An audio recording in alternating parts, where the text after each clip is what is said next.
ತೊಡಗಿಸಿಕೊಂಡಿರ್ತಾರೆ. ಹಾಗಾದ್ರೆ ಸಮಾಜ ಮುಖಿ ಅಂತ ಹೇಳ್ಕೊಂಡೆ ನಮಗೆ ಸಮಾಜವಾದಿ ಧೋರಣೆಯ ಬಗ್ಗೆ ಒಂದು ವಿಚಾರ ಬರುತ್ತೆ. ಸಮಾಜವಾದಿ ಧೋರಣೆ ಅಂದ್ರೆ ಏನು? ಕುವೆಂಪುರವರು ಕೂಡ ಒಂದು ಮಾತನ್ನು ಹೇಳ್ತಾರೆ. ಎರಡು ಮೂಲಭೂತವಾದಿ ಧೋರಣೆಯಲ್ಲಿ ಅದು ಜ್ಞಾನ ವಿರೋಧಿಯಾಗಿರ್ತದೆ, ಪರಿವರ್ತನಾ ವಿರೋಧಿಯಾಗಿರ್ತದೆ.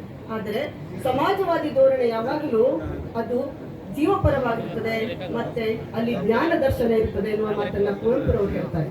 ಹಾಗಾಗಿ ಒಬ್ಬ ಪತ್ರಕರ್ತ ಯಾವ ಸಮಾಜದಲ್ಲಿ ಇರ್ತಾನೆ ಆತ ಸಮಾಜಮುಖಿಯಾಗಿದ್ರೆ ಸಮಾಜದ ಸ್ಥಗಿತವಾದಂತಹ ನಿಲುವುಗಳಿಗೆ ಆತ ಒಂದು ಜೀವ ಕೊಡುವಂತಹ ಕಾರ್ಯವನ್ನ ಮಾಡ್ತಾನೆ ಎನ್ನುವಂಥದ್ದು ನನ್ನ ಅನಿಸಿಕೆ. ಯಾಕಂದ್ರೆ ಇವತ್ತು ಎಂತಹ ಪರಿಸ್ಥಿತಿಯಲ್ಲಿ ಆಗ್ಲೇ ಮೊದಲ ಉದ್ಘಾಟನಾ ಸಮಾರಂಭದಲ್ಲಿ ಬರಗೂರು ರಾಮಚಂದ್ರಪ್ಪನವರು ಬಹಳ ಮುಖ್ಯವಾಗಿ ಸಾಮರಸ್ಯದ ಬಗ್ಗೆ, ಸೌಹಾರ್ದತೆಯ ಬಗ್ಗೆ ಮಾತನಾಡಿದರು. ಇವತ್ತಿನ ಕಾಲ ಹೇಗಿದೆ ಅಂದ್ರೆ ಎಲ್ಲ ಅಧರ್ಮ, ಅನ್ಯಾಯ, ಅನೀತಿಗಳನ್ನ ಒಂದು ಧರ್ಮದ ಹೆಸರಿನಲ್ಲಿ ಇಲ್ಲ ದೇವರ ಹೆಸರಿನಲ್ಲಿ ಮುಚ್ಚಿ ಹಾಕುವ ಪ್ರಯತ್ನಗಳನ್ನ ಮಾಡಲಾಗ್ತಾ ಇದೆ. ಮತ್ತೆ ಈ ಪ್ರಯತ್ನಗಳಿಗೆ ಪತ್ರಿಕಾ ರಂಗ ಕೂಡ ಎರಡು ರೀತಿಯಲ್ಲಿ ವ್ಯವಹರಿಸ್ತಾ ಇದೆ.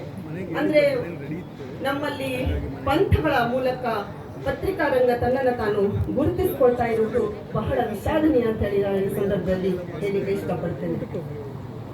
ನಮ್ಮ ಉತ್ತರ ಕನ್ನಡದ ಮಟ್ಟಿಗೆ ಬರುವುದಾದ್ರೆ ಸಾಹಿತ್ಯ ಕ್ಷೇತ್ರದಲ್ಲಿ ಉತ್ತರ ಕನ್ನಡದ ಸಾಹಿತಿಗಳು ಸದಾ ಕಂಡುಕೊಂಡಿದ್ದೇನೆ. ಹಾಗೆ ಅವರ ನಡೆಗಳಲ್ಲಿ ಅವರ ಸಿದ್ಧಾಂತಗಳಿಗೆ ರಾಜಿಯಾದಂತಹ ಸಂದರ್ಭಗಳನ್ನು ಕೂಡ ವಿರೋಧಿಸುವವರು ಎನ್ನುವುದನ್ನ ಕಂಡುಕೊಂಡಿದ್ದೇನೆ.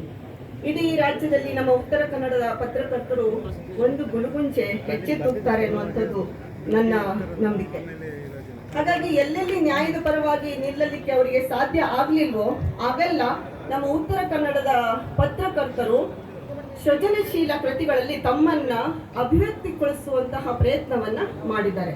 ಅದೆಲ್ಲದರ ಫಲವಾಗಿ ಇವತ್ತು ನನಗೆ ಇಂತಹ ಒಂದು ವಿಷಯವನ್ನ ಮಾತಾಡಲಿಕ್ಕೆ ಅವಕಾಶ ಒದಗಿ ಬಂದಿದೆ. ಅಂದ್ರೆ ಪತ್ರಕರ್ತರು ಅಂದ ಕೂಡಲೇ ನಾವು ಅವರು ವರದಿಯನ್ನ ಮಾಡುವವರು, ವರದಿಗಾರರು ಎನ್ನುವಂತಹ ಕಲ್ಪನೆ ಏನನ್ನ ಇಟ್ಕೊಂಡಿದೀವಲ್ಲ, ಅದಕ್ಕೆ ವ್ಯತಿರಿಕ್ತವಾಗಿ ತಾವು ಕೂಡ ಬರೀಯ ಸುದ್ದಿಯ ಸದ್ದಿಗೆ ಮಾತ್ರ ಅಲ್ಲ, ನಮ್ಮಲ್ಲೂ ಕೂಡ ಒಂದು ಸಂವೇದನೆಯ ಒಡಲಿದೆ ಅನ್ನೋದನ್ನ ಗುರುತಿಸಿಕೊಂಡವರು ಉತ್ತರ ಕನ್ನಡದ ಅನೇಕ ಪತ್ರಕರ್ತರು. ಹಾಗಾಗಿ ಅವರ ಬಗ್ಗೆ ಬಹುಶಃ ನನಗೆ ಸಮಯದ ಅಭಾವ ಇದೆಯೇನೋ ಗೊತ್ತಿಲ್ಲ. ನಾನು ಅವರ ಬಗ್ಗೆ ಒಬ್ಬೊಬ್ಬರ ಬಗ್ಗೆ ನನಗೆ ಸಾಧ್ಯವಾದಷ್ಟು ಏನು ವಿಚಾರ ಗೊತ್ತಿದೆ ಅದನ್ನ ಹೇಳುವಂತಹ ಪ್ರಯತ್ನವನ್ನ ಮಾಡ್ತೇನೆ. ಬಹಳ ಹಿಂದಿನ ತಲೆಮಾರಿನಿಂದ ಇಂದಿನ ತಲೆಮಾರಿನವರೆಗೆ ಕೆಲವರನ್ನ ನನ್ನ ಅನುಭವದ ಮಿತಿಗೆ ಬಂದಂತಹ ಪತ್ರಕರ್ತ ಸಾಹಿತಿಗಳನ್ನ, ಅವರ ಕೃತಿಗಳನ್ನ ನಿಮ್ಮ ಮುಂದಿಡುವಂತಹ ಪ್ರಯತ್ನವನ್ನ ಮಾಡ್ತೇನೆ. ಉತ್ತರ ಕನ್ನಡದ ಮಟ್ಟಿಗೆ ಹೇಳಬೇಕಂದ್ರೆ ಪತ್ರಕರ್ತರಾಗಿ, ಸಾಹಿತಿಯಾಗಿ ಬಹುದೊಡ್ಡ ಸಾಕ್ಷಿ ಪ್ರಜ್ಞೆಯಾಗಿ ನಿಲ್ಲುವವರು ನಮ್ಮ ಅಂಕೋಲಿಯ ದಿನಕರ ದೇಸಾಯಿ ಅವರು. ಅವರನ್ನ ಉಲ್ಲೇಖಿಸದೆ ನಮ್ಮ ಉತ್ತರ ಕನ್ನಡದ ಯಾವ ಸಾಹಿತ್ಯವೂ ಕೂಡ ಎಲ್ಲೂ ಅದು ತುಂಬಲಿಕ್ಕೆ ಸಾಧ್ಯವೇ ಇಲ್ಲ. ಹಾಗಾಗಿ ಅಂಕೋಲಿಯ ಅಲಗೇರಿಯ ಪುಟ್ಟಹಳ್ಳಿಯ ದಿನಕರ ದೇಸಾಯಿ ಅವರು ಬಾಂಬೆಯಲ್ಲಿ ಇದ್ದ ದಿನಗಳಲ್ಲೇ ಅವರು ಹೋರಾಟ, ಕಾರ್ಮಿಕ ಸಂಘಟನೆ ಇತ್ಯಾದಿಗಳಲ್ಲಿ ತೊಡಗಿಸಿಕೊಂಡಿದ್ರು. ಅಲ್ಲಿಂದಲೇ ಅವರು ಅಸೆಂಬ್ಲಿಯ ಗ್ಯಾಲರಿಯಿಂದ ನಮ್ಮ ಅಂಕಣವನ್ನ ಆಗಿನ ಕಾಲಕ್ಕೆ ಸಂಯುಕ್ತ ಕರ್ನಾಟಕ ಪತ್ರಿಕೆಗೆ ಬರೆಯುತ್ತಿದ್ರಂತೆ. 1955ರಲ್ಲಿ ಅಂಕೋಲಿಯಲ್ಲಿ ಒಂದು ಸಾಹಿತ್ಯಿಕ ಮತ್ತು ಸಾಮಾಜಿಕ ಚಿಂತನೆಗಳ ಅಡಿಯಲ್ಲಿ ಒಂದು ಪತ್ರಿಕೆಯನ್ನು ಅವರು ಪ್ರಾರಂಭ ಮಾಡ್ತಾರೆ. ಅದು ಜನಸೇವಕ ಎನ್ನುವಂತಹ ಪತ್ರಿಕೆ. ಹಾಗೆ ಅವರ ಅನೇಕ ಚುಟುಕುಗಳು ನಾಡಿನ ಎಲ್ಲ ಬಹುಮಟ್ಟಿನ ಎಲ್ಲ ಪತ್ರಿಕೆಗಳಲ್ಲಿ ಪ್ರಕಟಗೊಂಡಿವೆ. ಹಾಗಾಗಿ ಅವರನ್ನ ಚುಟುಕುಗಳ ಬ್ರಹ್ಮ ಅಂತ ಹೇಳಿ ಅವರು ಉತ್ತರ ಕನ್ನಡ ಸಾಹಿತ್ಯ ಮಾತ್ರ ಅಲ್ಲ, ಇಡೀ ನಾಡಿನ ಸಾಹಿತ್ಯದಲ್ಲಿ, ಕನ್ನಡ ಸಾಹಿತ್ಯದಲ್ಲಿ ಅಜರಾಮರಾಗಿದ್ದಾರೆ. ಅವರ ಸಾಹಿತ್ಯದ ಅಥವಾ ಅವರ ಚುಟುಕುಗಳ ಒಂದು ತೀಕ್ಷ್ಣತೆ ಹೇಗಿತ್ತು ಅನ್ನೋದನ್ನ ನಾನು ಒಂದು 2 ಚುಟುಕುಗಳನ್ನ ನಿಮ್ಮ ಮುಂದೆ ಉಲ್ಲೇಖಿಸುವ ಮೂಲಕ ಹೇಳಿಕೆ ಇಷ್ಟಪಡ್ತೀನಿ. 3 ದಿನಕ್ಕೊಮ್ಮೆ ಸರಕಾರ ಕಟ್ಟಿ ಬೇಯಿಸಿಕೊಳ್ಳುವವರು ಅವರವರ ರೊಟ್ಟಿ, ಧನಿಕನಾದಡೆ ದಿನಕ್ಕೊಂದು ಕೋಟಿ, ಬಡವನಾದಡೆ ಬರಿಯ ಹರಕು ಲಂಗೋಟಿ ಎನ್ನುವಂಥದ್ದು ಒಂದು ರಾಜಕೀಯ ಮತ್ತು ಸಾಮಾಜಿಕ ವಿಡಂಬನೆಯನ್ನ ತೋರಿಸುವಂಥದ್ದು. ಇನ್ನೊಂದು ಬಹುಶಃ ನಾವೆಲ್ಲರೂ ಕೂಡ ಇದನ್ನ ಶಾಲೆಯಲ್ಲಿ ಕಲ್ತಿದ್ದೀವಿ. ಇದ್ದ 3 ಪೈಕಿ ಕದ್ದವರು ಯಾರು? ಇದ್ದ 3 ಪೈಕಿ ಕದ್ದವರು ಯಾರು ತಾನೆಂದು ಒಪ್ಪಿಕೊಂಡಿತು ಮರದ ಬೇರು. ಭೂಮಿಯೊಳಗಿನ ಸತ್ವವನ್ನು ಹೀರಿಬಿಟ್ಟೆ, ಹಣ್ಣು ಹಂಪಲಗಳನ್ನು ಮನುಜನಿಗೆ ಕೊಟ್ಟೆ.